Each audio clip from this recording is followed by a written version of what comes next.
Nah, di 2025 ini kalau misalkan ada harga sewa kontrakan satu rumah 1 juta itu pasti murah banget ya. Pasti pikirnya juga nggak akan mungkin ada hal yang aneh-aneh ya. Ini terjadi pada keluarganya Pak Budi ya. Jadi emang makasih Pak Budi yang sudah menuliskan cerita seram di cerita serem kali ini. Jadi emang karena emang untuk ukuran Jakarta harga sewa 1 juta satu rumah kan itu worth it banget ya, apalagi emang katanya rumahnya itu emang gede banget. Jadi ada dua kamar, satu ruang tamu, dapur, WC kayak gitu lengkap lah pokoknya satu rumah. Nah emang pas pertama awal masuk deal-dealan itu akadnya itu emang udah kosong lama si rumah itu.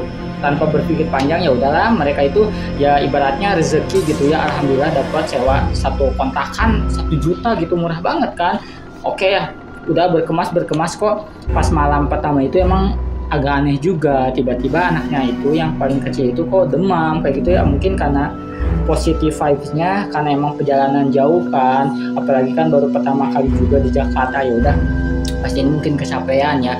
Hari berikutnya demamnya makin tinggi, anaknya itu dicek lah ke dokter karena ini kata dokter sih emang ini infeksi biasa gitu ya, emang demam biasa. Ya udah sampai akhirnya di puncaknya itu padahal baru seminggu gitu, pas minggu karena emang si istrinya itu kan lapar ya, bilangnya itu lapar malam-malam pingin makan dan taruhlah buat mie instan di dapur. Cuma pas buat mie instan kok kayak ada suara langkah-langkah kaki berat gitu lah teman-teman.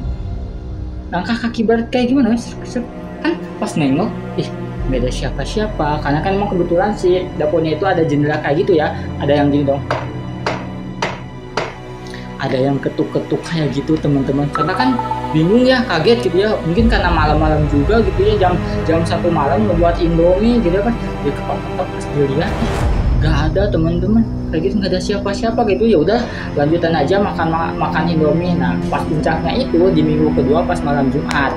Dia pas malam Jumat kan biasa begadang lah ya cowok-cowok itu ya. Jadi emang setelah itu kan si istrinya itu nyerita ya ke suaminya kayak gitu, mungkin si suaminya juga ingin Pak Budi ini ngeredam lah istrinya, mungkin kecapean mama atau apa, halusinasi. Terus juga pas dilihat nggak ada kan, baru berupa suara-suaranya aja. Nah pas puncaknya itu di malam Jumat kan si suaminya itu nonton TV, tapi kok tiba-tiba ada bayangan ngelewat dari depan ke arah dapur kayak gitu, arah dapur langsung ke WC. Kan contoh si mama mungkinnya malam-malam lagi kayaknya mau buat Indomie atau apa ya, diikutin lah sama suaminya tuh ya. Pas dia tengok gak ada, pas dilihat istrinya ternyata lagi tidur di kamar teman-teman. Kan bingung ya, Sulta kan di situ mulai berpikir ini kayaknya ada yang gak beres nih di rumah ini katanya gitu. Ya udahlah, pas berikutnya si anaknya itu kayak ngigau kayak gitu, dan emang pas dilihat itu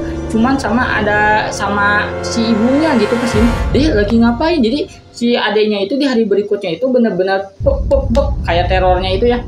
Si anaknya itu kayak ngobrol sendiri di ruangan tamu, bilang gini, tante nanti main lagi ya, tapi janji jangan gangguin ayah sama ibu kayak gitu. Soalnya kan kaget ya suami istrinya. Ya udah kalau gitu memutuskan fix, karena emang sebulannya 1 juta, karena emang baru bertahan 3 minggu, yang seminggu lagi memutuskan udahlah cari kosan yang lain, karena emang mungkin ini pertandanya si rumah itu gak mau dihuni. Mungkin alasan tepat kenapa sih kontrakan ini harganya murah ya, satu rumah itu 1 juta ya, mungkin itu karena teror angkernya kayak gitu. Nah usut punya usut, setelah berpamitan kepada tetangganya, karena emang ada tetangga kita dekat, katanya si rumah itu bekas kayak pendukung kayak gitu teman-teman. Wallahu alam ya.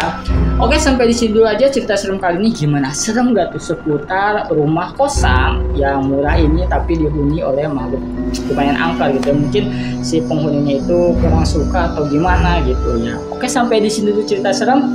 Like jika kalian suka, subscribe jika kalian mau simak video di episode cerita serem berikutnya. Bagi teman-teman yang punya cerita serem, boleh tulis di kolom komentar, nanti Pak Imut ini bakal bacain. Dadah.